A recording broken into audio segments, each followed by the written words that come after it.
Hi, my name is Constance Garcia-Barrio. I'm a writer, a grid contributor, and I did a 12-month series on invisible women, the Black working class women in Philadelphia, starting with slavery time, and dedicated it to my mother, who was a working class woman from Virginia. So I'm going to read my first article. Some silences defy breaking. The hush around contributions of many Black women, especially poor ones, to Philadelphia's past, sink into such quiet. They sewed clothes, washed dishes, tended privies, and kept the city running. But they rate not a word in most histories. Yet, how would President George Washington's dinners for diplomats in his big house on Market Street have gone without enslaved Black women to cook and serve them? How would Philadelphians have looked and smelled without Black wash mammies? This year-long series on Black women, especially from the working class, will wrestle with a quiet that erases most of them from history and damns them to scant respect. Couldn't hear nobody pray, and I couldn't hear nobody pray, oh, way down yonder by myself, and I couldn't hear nobody pray. The series will quote from historical documents, if available. For example, some records of the Philadelphia Female Anti-Slavery Society refer to its Black members. On the other hand, some women of African heritage never learned to read or write because they had no chance to attend school, or, in the case of slavery, the law forbade it. Harriet Tubman never became literate because of Maryland's laws. She sometimes did cleaning in Philadelphia to earn money to finance her trips to free slaves. But we'll never know in her own words how she felt about the city, since she left no written record beyond a few dictated letters. Although Philly-centered, the series will occasionally refer to related sources in other places. For example, Reminiscences of My Life, a Black Woman's Civil War Memoir by South Carolina fugitive slave Susie King Taylor, deserves mention, but the story will focus on Emily Davis's Civil War, the Diaries of a Free Black Woman in Philadelphia, 1863 to 1865, which she has these short entries that are really telling. For example, she's a seamstress, so she talks about how the price of cloth has risen because the cloth was needed to make uniforms. Okay. Besides documents, the series will focus on museums, reenactors, exhibitions, personalities, events, and experts. For example, Callie Gross, PhD, studied African American women lawbreakers in the late 1800s, one of whom just about got away with murder. These were women who decided that they didn't want to just try to scrape by on wages as house cleaners, and so they decided to break the law. The past provides a launching pad for the series, which will also look at the present. One feature will include a certain school bus driver who has a secret life as an artist. Okay. It seems fair, since I'm a native Philadelphian, to begin with some of my own family background. My oldest story reaches back to my maternal great-great-great-grandmother, Hannah. It is said that she walked chained with a couple of other slaves from Baltimore, where the transatlantic slaver landed, to Spotsylvania County, Virginia. I've gleaned few details about her, but family lore has plenty to say about my maternal great-grandmother, Rose Ware, or Ma.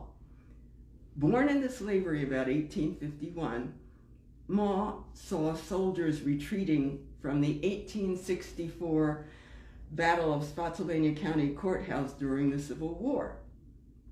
She died in 1964. Yes, she lived 113 years, long enough to see the Civil Rights Movement. Free at last, thank God Almighty, we're free at last. Free at last, thank God Almighty, we're free at last. A house servant in slavery time, Ma somehow learned to read and write, though it was prohibited. I speculate that Ma tended to her master's children during their lessons and absorbed the knowledge.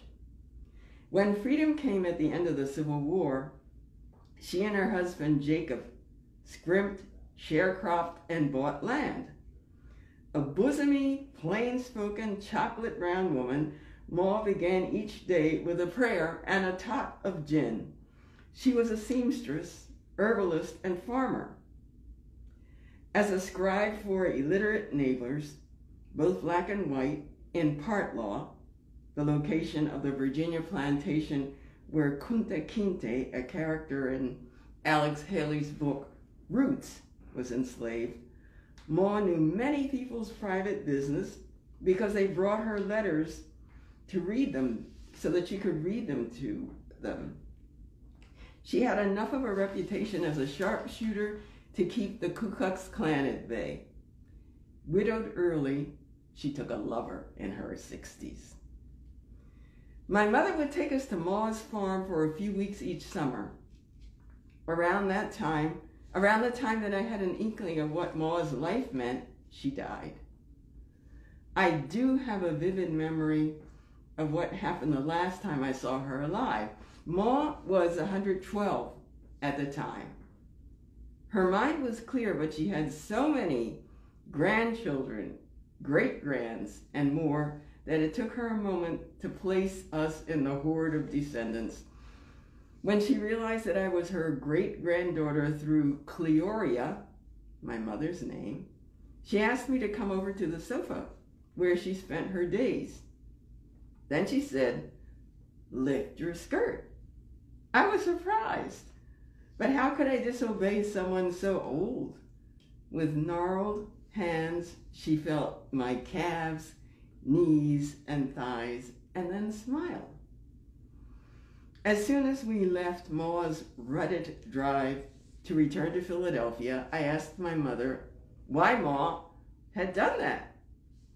And my mom said Ma was a farmer, and before she bought a horse, cow, or mule, she would feel its legs for knots to know whether it was a strong animal. She was checking you out to see whether you were healthy. My mother grew up in large part on Ma's farm. Ma kept me in the kitchen because the livestock scared me, my mother used to say. I knew how to judge the temperature of the stove, how much wood to add.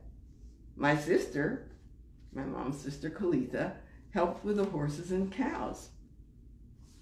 My mom came to Philadelphia with her parents and 6 siblings in the 1920s.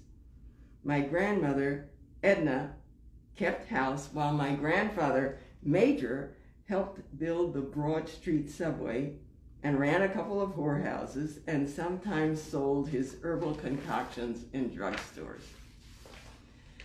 As a young woman, my mother worked as a maid and scraped up money to hire a speech therapist to help her get rid of her Southern accent. Brown skin and that accent would shackle her to low-wage work, she feared. She also earned her GED. Rural Virginia had offered few schools for black children, and my mom had gone as far as the 5th grade. My parents married in 1938, my older brother and I were baby boomers, ambitious and determined. My mother pushed us to pile up advanced degrees, and we did. However, those achievements didn't make for a happily ever after. Mom came to feel that we had outstripped her, left her behind, even though she had a successful catering business. I used to work for her as a waitress. I did that for years. And in winter, she spent a few weeks in a spa in Mexico. Those feelings raised a barrier between us that love could barely squeeze past.